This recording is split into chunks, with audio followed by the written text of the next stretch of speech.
What about you? Do you feel like you're on the radio all the time? You Yep. got cameras on you all the time. Yep. Do you feel like you can just shut it off, avoid the cameras, and say whatever happens is going to be good? Or do you also keep in mind the consumer experience?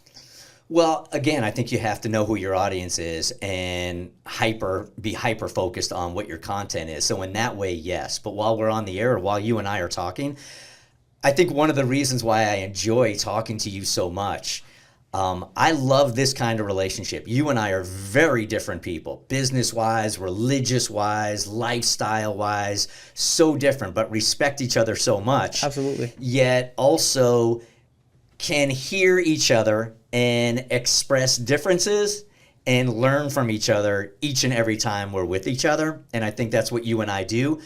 The way your mind fascinates me because it's moving all the time. It feels like it's a constant calculation. If we're not talking about finances, if we're not talking about how many hours you're putting in on your mind, it's like a watch, right? And the face of the watch is really basic, but when you take that thing off, it's just a whole bunch of moving parts. I appreciate you telling me I have a basic face. I'm not saying that.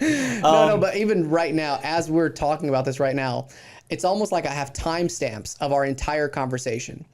And in storytelling, I think it's really important to tie it back into the main question, the main idea from the very beginning.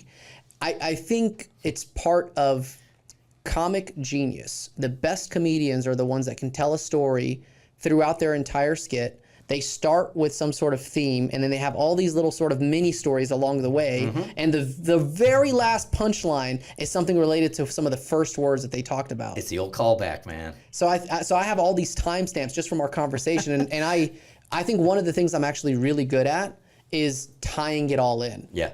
And so I ask you this. We started the conversation with, do you feel like your mind has sort of changed in terms of your business acumen over the years? And now the conversation sort of shifted into like podcasting, content, and delivery, and that's kind of your strong suit. Do you feel like your mindset on content and delivery has changed over the years? No. Always been the same. I mean, people's listening habits have changed over the years. The content has had to change because we have to be way more PC now than we used to. Yeah. But the audience is the audience, right? And I have to look at trends in listening. And this is the beauty about podcasting also, is I can do it in snackable bites also, like 5 minute, 6 minute bites rather than an entire hour, which is another problem I think with podcasting, but that's a convo for another time. So look, content and delivery and connection is at the meat of everything we do. Be it video, be it radio, be it podcasting, be it a lawyer. You have to connect. You have to know how to tell a story. You have to know how to deliver that story quickly, and you have to connect with your clients in a very fast way. We're in the same business. We're all in the connection business. We're all in the communication business. And the ones that can do it well succeed. So you said that you're the absolute best at content and delivery. I'm one of the best, yep.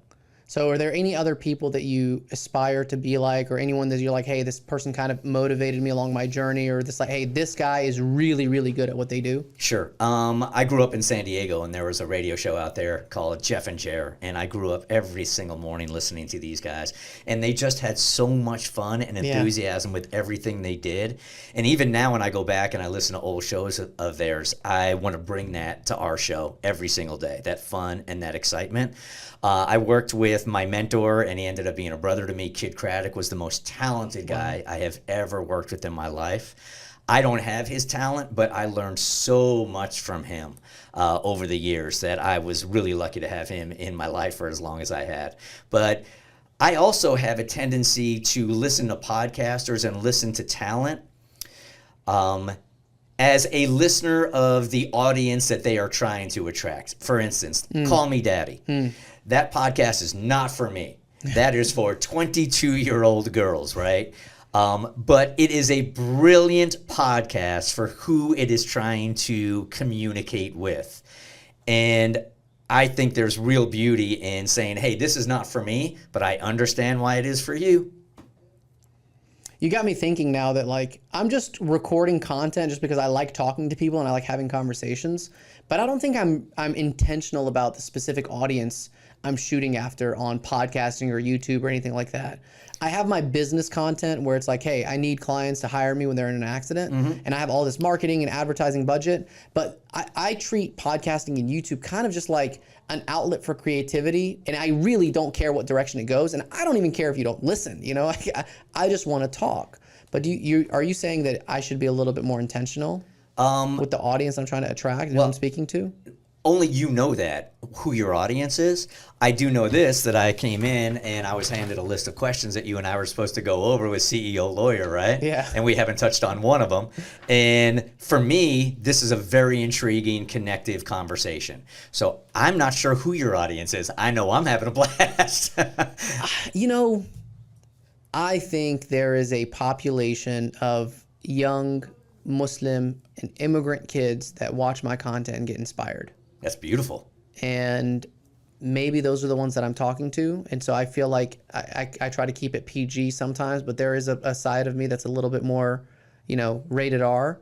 And I want to make sure that I'm giving people like quality information that they could potentially, you know, get value from.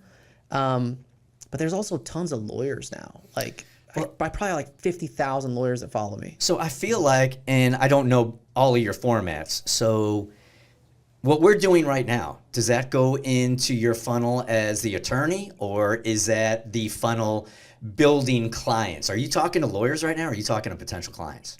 That's the thing. I'm not talking to anyone else but you. Here's the thing. I think I know enough brilliant people, exciting people, successful people, that a conversation into the mind of the successful person is going to bring value to someone. For sure. And I know that with every moral fiber of my being. So I don't need to talk to a specific audience. I just want to talk to you. And wherever the conversation goes, someone is going to benefit from it. And I don't really pay attention to like the metrics on YouTube and podcast. Whether it's 4 people or 400 people that listen, I really don't care. I find that hard to believe. You're so calculated No. with everything else That's that you what don't I'm check saying. the numbers at all? Those numbers I don't care about. Huh. Yeah. The numbers on Instagram, TikTok, Facebook, 100% care about because I have a 6-figure marketing budget every month. So obviously I need to know where my money's going. On this stuff, it's just for fun.